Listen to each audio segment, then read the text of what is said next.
Assalamualaikum warahmatullahi wabarakatuh. Ketemu kembali dengan Bapak pada pembelajaran hari ini. Mudah-mudahan kita selalu diberikan kesehatan oleh Allah Subhanahu wa taala. Baik anak-anakku semuanya, sebelum kita belajar, mari kita sama-sama membaca doa. A'udzu billahi minasyaitonir rajim. Bismillahirrahmanirrahim. Radiyantu billahi rabba wa bil islami dina wa bi Muhammadin nabiyya wa rasula. Rabbi zidni ilman warzuqni fahman birahmatika ya arhamar rahimin. Amin ya rabbal alamin. Doa sudah kita panjatkan, mudah-mudahan doa kita selalu dijabah oleh Allah Subhanahu wa taala dan ilmu yang kita dapatkan pada hari ini bermanfaat baik dunia maupun akhirat. Anak-anakku yang soleh dan solehah, pada kesempatan hari ini Bapak akan mengulas buku tema 1, subtema 2 tentang pertumbuhan dan perkembangan manusia, di mana yang akan Bapak bahas pada kesempatan hari ini adalah pelajaran PKN tentang menghargai perbedaan. Jika kita lihat atau kita pelajari di pembelajaran yang sebelumnya, di mana yang namanya menghargai perbedaan itu adalah sikap saling tidak membeda-bedakan antara ras, suku, warna kulit, bahasa, dan lain-lainnya. Karena kita ini berlandaskan landasan Bhinneka Tunggal Ika, berbeda-beda tetapi tetap satu jua. Di pembelajaran hari ini, di halaman 65 bisa kita lihat. Di sini ada wacana yang perlu kalian baca. Silakan kalian baca terlebih dahulu, baru nanti kalian akan paham. Baik. Setelah kita baca, ternyata ada perbedaan antara mada dan sekar. Lalu apa sih, Pak manfaat menghargai perbedaan itu? Jika dilihat dari pengulasan materi tentang mada dan sekar ini, bahwa manfaat menghargai perbedaan itu, apalagi perbedaannya adalah tentang makanan. Dengan kita menghargai orang lain, kita menjadikan hidup lebih berpengalaman. Kita bisa mengetahui bahasa teman kita yang berbeda suku, ya, warna kulitnya sudah jelas kita lihat karena kita selalu bertemu, ya, bahasanya kita mengetahuinya dan kita bisa pelajari karena ini merupakan sebuah perbedaan. Di awal tadi Bapak sudah katakan sikap tidak saling membeda-bedakan, tetapi sikap tidak saling membeda-bedakan ini tetap dalam bidang agama tetap harus dibedakan. Kita tidak perlu atau tidak boleh mencampur adukan agama dengan agama satu dengan yang agama lainnya, ya. Yang keduanya lagi, manfaat saling menghargai itu tidak akan timbul perpecahan dan permusuhan dimanapun kita berada. Jika kita selalu menjaga menghargai perbedaan itu, insya Allah tidak akan ada perselisihan, tidak akan ada perpecahan, tidak akan ada bentrok-bentrokan, tidak akan ada tawuran dan lain sebagainya. Nah, dan juga dengan sama-sama saling menghargai satu sama lain, ya, kita akan terbentuk rasa persatuan, rasa cinta satu sama lain, rasa sayang, rasa saling memiliki. Sama-sama merasakan ketika teman kita sedang tertimpa musibah, kita juga merasakan bagaimana pedihnya merasakan musibah tersebut. Dan juga akan terciptanya rasa saling menghormati satu sama lain, tidak saling gontok-gontokan, sama-sama saling menghargai.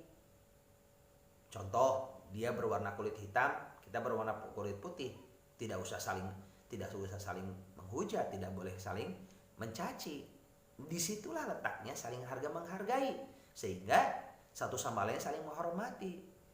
Dan juga ketika kita berada atau melaksanakan kegiatan apapun, kita merasa nyaman dan juga aman karena sama-sama saling membantu.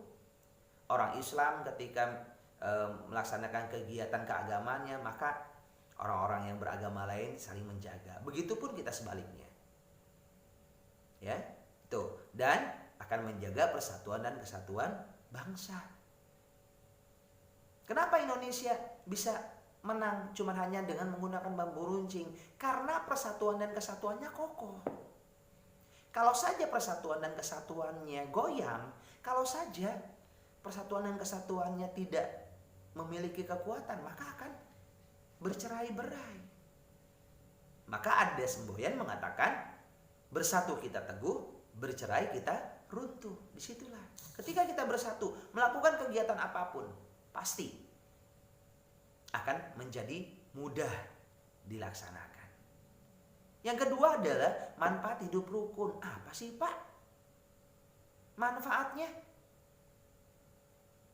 Ya, yang pertama selalu menjaga keharmonisan antara sesama manusia. Manfaatnya dengan hidup rukun akan selalu terjaga keharmonisan dan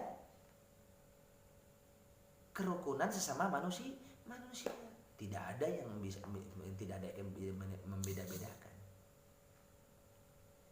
Ya, yang keduanya lagi akan mudah mengambil keputusan ketika satu sama lain memiliki visi yang sama, memiliki kesamaan.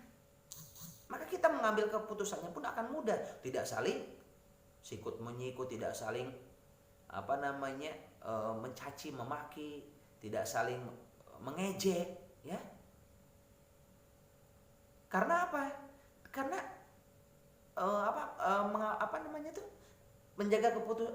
mengambil keputusan itu adalah untuk kebersamaan, bukan untuk kita saja ataupun untuk orang lain, tapi untuk semua yang berada di mana keputusan tersebut kita ambil. Yang selanjutnya apa? Saling tolong menolong.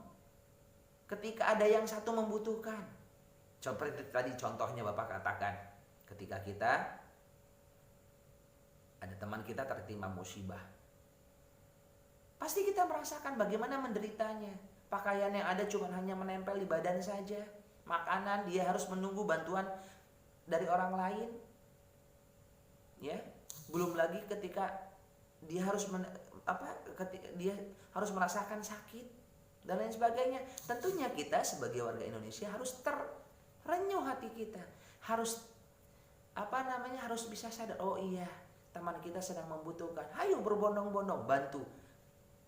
Dengan apapun, tidak membantu itu tidak hanya dengan uang. Dengan tenaga, ketika tidak ada tenaga, kita doakan. Itu juga membantu. Ketika memang semua kegiatan atau semua cara tidak bisa kita lakukan. Kita tidak punya uang. Kita tidak punya tenaga misalkan. Maka kita cukup berdoa saja. Apa itu membantu Pak? Jelas. Membantu agar segera berhentikan bencana yang dialami oleh mereka. Lalu apa? Saling menghargai pendapat dan ketika bermusyawarah. Ini manfaat hidup rukun, saling menghargai. Ya, walaupun ada perbedaan ketika dalam sebuah perkumpulan rapat, ada perbedaan, si satu yang berbicara ini, yang kedua berbicara ini. Nah, kita harus bisa mengambil keputusan. Apakah perbedaan itu tidak boleh diambil? Silahkan diambil. Walaupun ilmu tersebut memang dari orang lain, tidak jadi masalah. Lalu menjalin persatuan dan juga kerjasama. Disinilah manfaat hidup rukun. Jadi apabila kita saling menghargai pendapat dan dalam ketika musyawarah, menjalin kerjasama dan juga saling menjaga keharmonisan, insya Allah hidup kita akan selalu rukun dimanapun kita berada. Nggak usah takut. Ya, hidup bermasyarakat itu perlu. Untuk apa? Agar kita punya teman. Lalu apa lagi Pak? Yang ketiga adalah manfaat hidup bekerja sama. Apa sih Pak bekerja sama itu? Bekerja sama itu adalah pekerjaan yang dilakukan 2 orang atau lebih, yang mana dikerjakan secara bersama-sama sampai tercapai apa? Tujuan yang diinginkan. Ketika hidup kita tidak ada kerjasama, maka tidak akan bisa selesai pekerjaan. Pekerjaan sesulit apapun, jika dikerjakan dengan kerjasama, insya Allah akan mudah. Tetapi dalam hal yang positif. Jangan ketika belajar, nyontek, itu merupakan sebuah kerjasama. Memang, tapi bukan hal yang baik. Mencontek itu adalah perbuatannya buruk, walaupun pekerjaannya sama-sama, bersama-sama mengerjakannya, itu bukan perbuatan yang baik. Atau misalkan tawuran bersama-sama, memang kegiatan bersama-samanya baik, tapi apa? Tawurannya yang salah. Maka apa manfaatnya Pak? Manfaat bekerja sama itu adalah mampu menimbulkan atau mampu menumbuhkan rasa saling percaya satu sama lain. Dengan kita bekerja sama, yang tadinya walaupun kita ada perbedaan, ya, walaupun berbeda orang tua dan lain sebagainya, misalkan ya berbeda negara ataupun berbeda berbeda wilayah, berbeda tempat, ya. Ketika ada kerjasama, kita bisa mengenal satu sama lain. Oh, si ini sikap, misalkan teman kita sikapnya seperti ini. Oh, saya pun harus seperti ini. Saling harga menghargai. Kalau sama-sama keras, kalau sama-sama tidak bisa mengalah, maka kerjasama itu tidak akan berjalan dengan lancar. Lalu apa? Mampu menumbuhkan semangat persatuan. Tadi Bapak sebutkan, kita bisa menang cuma hanya melalui dengan hanya senjata yang gampang, senjata yang sederhana, bambu runcing saja. Tapi dengan persatuan dan kesatuan yang kokoh, alhamdulillah negara kita bisa menang melawan penjajah, walaupun kita sudah lama dijajah. Lalu apa? Mempersingkat waktu penyelesaian pekerjaan itu. Manfaat kerjasama, membangun masjid, membangun rumah, membangun tempat-tempat ibadah. Jika dilaksanakan dengan kerjasama, maka pekerjaan itu akan mudah. Ya, sebuah pekerjaan akan mudah jika dikerjakan bersama-sama. Sama-sama, ketika satu bisa seorang insinyur, ya, yang satu sedang membangun, yang satu sedang mendesain. Setelah didesain, dibuat kerangkanya oleh para pekerja. Jadi tidak semuanya ketika membangun rumah, tidak arsitekturnya itu, pegawainya itu, pekerjanya itu, tidak. Semuanya saling bekerja sama karena masing-masing pasti memiliki kelebihan dan kekurangan masing-masing.